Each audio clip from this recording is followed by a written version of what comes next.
Hi hello friends, welcome back to Media Talks. நான் உங்கள் மௌனிகா.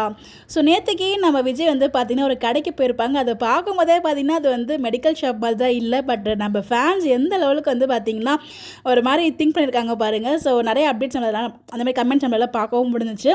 என்ன அப்படின்னு பார்த்தீங்கன்னா, நம்ம விஜய் ப்ரெக்னென்சி கிட் வாங்குறதுக்காக தான் கடைக்கு போயிருக்காரு. அது மட்டும் இல்லை, நம்ம காவேரி ப்ரெக்னெண்ட்டாக இருக்காங்க போல்.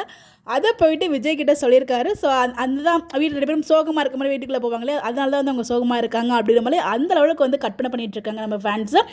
ஸோ என்ன அப்படின்னு பார்த்தீங்கன்னா, அந்த அளவுக்கு அதுபடி இந்த ட்ராக் வராதுங்க. இன்கேஸ் அவங்க ப்ரெக்னெண்ட்டாக இருந்தாலும் கண்டிப்பாக விஜய் கிட்ட இப்போ சொல்ல மாட்டாங்க. இப்போ இருக்க நிலைமைக்கு கண்டிப்பாக சொல்ல மாட்டாங்க.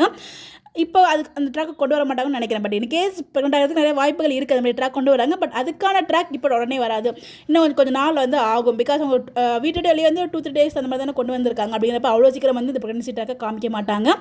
அப்படி கொண்டு வந்தாலும் என்னோட கெஸ் படி அவ்வளோ சீக்கிரம் விஜய் கிட்ட சொல்ல மாட்டாங்க. வீட்டில் மறைக்க தான் பார்ப்பாங்க. விஷயம் தெரிஞ்சிருச்சுன்னா பிரச்சனை ஆகும் இல்லையா அவங்க அம்மா கிட்டலாம். அம்மாவுக்கு வேறு ப்ராமிஸ் பண்ணியிருக்காங்க, நாங்கள் ஜஸ்ட் ஃப்ரெண்டாக தான் வாழ்ந்துட்டுருக்கோம் அப்படின்னு சொல்லிட்டு. அதெல்லாம் யோசிக்கும் போது கண்டிப்பாக அந்த ஒரு ட்ராக் இப்போ வரதுக்கு வாய்ப்பு இல்லை. பட் வரத்துக்கு பாசிபிள் இருக்குது. ஆனால் இப்போ வரதுக்கு வாய்ப்பு இல்லை. அவர் போனது பார்த்தீங்கன்னா ஒரு மெடிக்கல் ஷாப் போல், மளிகை ஷாப் தான். அது நார்மலான மளிகை ஷாப் தான்.